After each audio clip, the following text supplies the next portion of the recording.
Audio Jungle.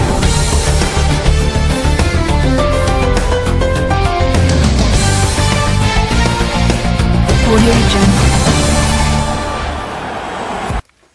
Val, Joan, diumenge novament torneu a jugar aquí a casa, que de moment són 2 partits, 2 victòries.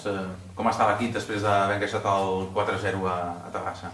Bé, amb ganes, sobretot doncs, perquè després d'una desfeta sempre el que tens més ganes és de poder tornar a competir, que hi hagi un partit proper per tornar a sortir i competir com animals, i més doncs, aquí a casa, que aquest any estem bé, estem fins, crec que estem competint molt i molt bé, a més doncs, els jugadors se senten molt arropats, al públic de Palamós li agrada veure bons partits de futbol, li agrada les victòries i crec doncs, que aquests 2 darrers partits doncs, hi ha hagut una molt bona simbiosi equip-grada i el que tenim moltes ganes és de tornar a competir per tornar a tindre aquestes bones sensacions. Sabem que serà un partit difícil, sabem que el Sant Andreu és un dels equips d'aquella llarga llista que tenen moltes aspiracions, però juguem a casa i crec que és la nostra obligació sortir com autèntics animalots a córrer i a deixar-nos la pell per puntuar. Nosaltres anem partit a partit i aquest partit és l'últim partit per nosaltres i és el més important, amb la qual cosa ho donarem absolutament tot per puntuar. Recordo que vas dir quan va acabar el partit, no?, que ni abans éreu al Bayer Leverkusen i després del 4-0 sou la penya bufanda. Suposo que el missatge es manté, no?, aquests dies? Més que mai? Sí, perquè en el món de futbol sempre hi ha aquestes tendències, no?, de cop de tot a res i de res a tot i de tot a res i de res a tot.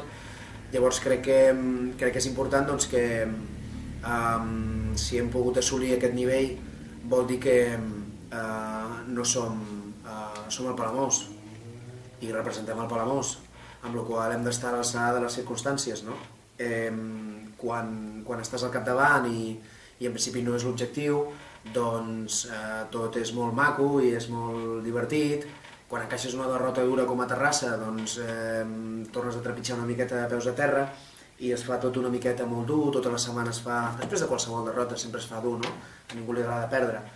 I potser anar una miqueta més en referència a això, no? De que potser doncs, en aquell context quan va acabar el partit totes les preguntes anaven dirigides a una línia una miqueta més derrotista, no? I jo crec que hem de ser positius, hem de ser valents, hem de ser molt atrevits, com hem sigut aquests 2 partits a casa de Lliga, com vam ser a Cerdanyola, com vam ser a Figueres, molt ambiciosos, amb moltíssimes ganes, sabent de les nostres virtuts, de les nostres dificultats, intentar donar absolutament tot el que tinguem, des del minut 1 fins al minut que acaba el partit, i amb totes les opcions de guanyar, igual que té totes les opcions de guanyar ara mateix el Sant Andreu, les tenim nosaltres, o sigui que hem de tindre una mentalitat molt forta, molt competitiva i sobretot super positiva.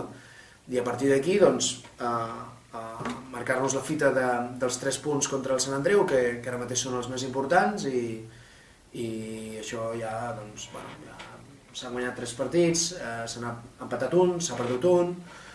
Són les regles lògiques d'una temporada, ni teníem que estar tota una temporada sencera guanyant, ni perdent, són coses que passen, no hi ha més. Com és el rival? Com us prepareu per encarar el partit? Bé, el rival és dur, és un rival històric com nosaltres, és un rival que aplega molta massa social i que aplega molta difusió, igual que nosaltres. És un rival que compta amb una plantilla molt forta, igual que nosaltres. De fet, aquest estiu han fet 4 o 5 incorporacions que provenen de segona divisió B, Seco, Toni Alcover, entre d'altres, que són jugadors que tenen molt a dir a la categoria, i igual que nosaltres també tenim jugadors que han competit a segona divisió B, amb la qual crec que serà un duel atractiu, igualat, de tu a tu, amb moltes ganes de guanyar amb 2 equips. Sant Andreu la setmana passada va guanyar 2-1 a les acabades del partit, això els donarà molta moral, i nosaltres vam patir una desfeta, amb la qual del que més tenim ganes és de sortir a competir com animals el diumenge i deixar-ho tot a la gespa, i ens esperem un rival que té objectius ambiciosos, que sabem que és està dintre d'aquest pack de la llarga llista d'equips que tenen aspiracions, doncs igual que nosaltres, o sigui que serà un duel atrevit, un duel molt positiu, així que guanyarà el que més atrevit sigui, crec jo, intueixo. A més, amb espais grans tenen jugadors que et poden fer mal, sobretot Seku, Toro ja és un vell conegut de la categoria, l'any passat va fer 16 gols, i a més per fora també tenen un jugador que recordo l'any passat aquí amb el Morell, que ens va fer molt de mal, que és Adrià Arjona. Bueno, nosaltres intentarem treure el màxim profit a les nostres armes, que els nostres jugadors estiguin sobretot amb moltíssima confiança, sobretot que estiguin amb una mentalitat hiper-mega competitiva i positiva i intentar guanyar el partit, que és la nostra meta. Alguns jugadors que ja descartis? Per baixa, per...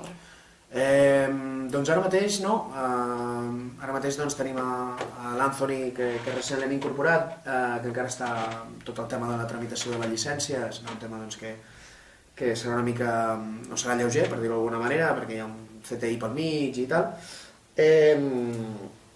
Àlex Devia, que encara està en aquest procés de recuperació, però la resta està tothom ok, està tothom disponible, està tothom entrenant com jabatos per intentar entrar en convocatòria i a l'11 el diumenge, o sigui que de moment està tot molt bé. Joan, de l'insult que va patir l'avi de l'Oriol, tu com ho vas viure diumenge, el jugador com ho va viure tots plegats? Bé, des d'aquí aprofitar per enviar-li un missatge de recolzament i de convenciment de que se'n sortirà. Avui les notícies eren que ja l'havien despertat i que s'ha posat un xic nerviós i l'han tornat a sedar. Estem parlant d'una persona gran i amb doble bypass, i quan et passa una cosa d'aquestes és xunga, no? Llavors recordo que just abans de començar el partit, per megafonia, o uns instants abans de començar el partit, per megafonia es demanava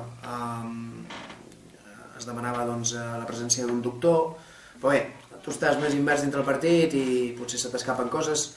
Llavors va començar el partit i vaig veure que el doctor no estava assegut a la banqueta amb nosaltres i vaig preguntar què passava, que el doctor no estava amb nosaltres, i ara no recordo exactament qui em va dir que era fora perquè havia just a l'entrada de l'estadi, i per retirar l'entrada a taquilles l'avi Ayala havia patit un infart. No vam dir res, va arribar a la mitja part, no vam comentar absolutament res, evidentment vam fer el que teníem que fer. Si arribem a dir al jugador que hi havia això, segurament la segona meitat no hagués estat del tot centrat, a més perquè l'Oriol i el seu avi tenen un vincle emocional i fraternal molt fort, i l'home el segueix per tot arreu, sempre a tots els camps el podràs veure, és futbolero, és un exjugador del Palamós, i just quan va acabar el partit va baixar el Presi, va baixar Joan Pau i a la zona de vestuaris, i entre el doctor, el Presi i jo mateix vam decidir comentar-li al nano que es dutxés ràpid, que li teníem que comentar un tema, però no li vam dir nosaltres directament, sinó que li va dir el seu pare. El seu pare va preferir dir-li en primera persona. Gràcies a Déu no tenim que lamentar res pitjor, simplement que ha sigut un ensurt, i esperem que en breu ja pugui estar una altra vegada aquí a la grada del nou municipal i pugui donar-nos suport. Audio Jungle.